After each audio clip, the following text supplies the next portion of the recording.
शर्त कुछ दिन पहले ममता बनर्जी ने भी कांग्रेस पार्टी के सामने रख दी थी, जिन्होंने कर्नाटक में कांग्रेस की जीत के बाद पश्चिम बंगाल में कांग्रेस को चुनाव न लड़ने की सलाह दी ताकि टीएमसी अकेले बीजेपी का वहां पर मुकाबला कर पाए। वहीं कांग्रेस नेता लगातार इस तरह के ऑफर का विरोध कर रहे हैं। सबसे बड़ी बात, अगर विपक्ष एक साथ आ भी जाए तो भी प्रधानमंत्री नरेंद्र मोदी का विजय रथ रोकना आसान नहीं है, क्योंकि देश के 14 ऐसे राज्य हैं जहां पर बीजेपी का अकेले वोट प्रतिशत 50 या उससे ज्यादा है, यानी अकेले बीजेपी पर, पूरे विपक्ष पर वो भारी पड़ती हुई नजर आ रही है। छत्तीसगढ़ कांग्रेस की राज्य में सरकार है, लेकिन 2019 लोकसभा की सीटें 11 बीजेपी ने 9 जीत ली थी। 50% उसका वोट शेयर था। यह स्थिति तब थी जब छत्तीसगढ़ में 2018 में कांग्रेस पार्टी ने क्लीन स्वीप किया था, बीजेपी को बुरी तरह से विधानसभा के चुनाव में हरा दिया था। लेकिन लोकसभा के चुनाव की स्थिति देखिए किस तरह से छत्तीसगढ़ की बदल जाती है।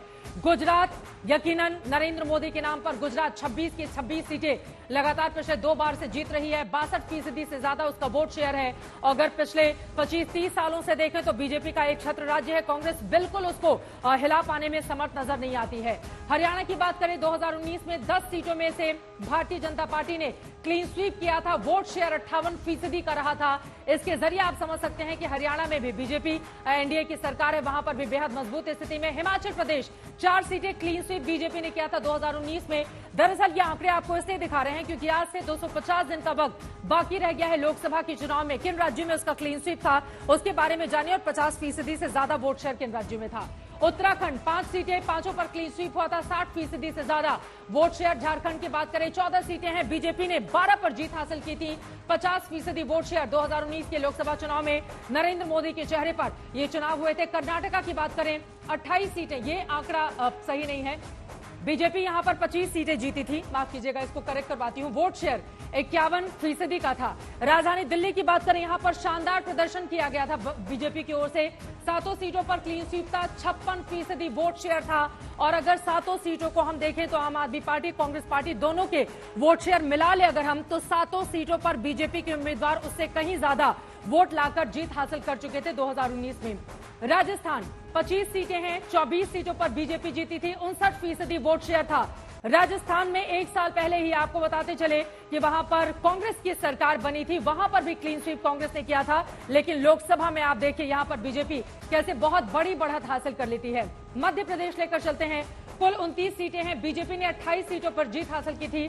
सिर्फ एक नकुल नाथ की सीट, छिंदवाड़ा कमलनाथ के बेटे हैं, उन्होंने सिर्फ 1 सीटें जीती थी मध्य प्रदेश में, और यहां पर 58% वोट शेयर था। मध्य प्रदेश का भी यह आंकड़ा महत्वपूर्ण है। उत्तर प्रदेश 80 सीटें, 62 पर बीजेपी जीती, 50% उसका वोट शेयर था। और आपको बताते चले 71 सीटों पर भारतीय जनता पार्टी ने 2014 पर जीत हासिल की थी, और एनडीए के साथ उसका कुल था 73 सीटें।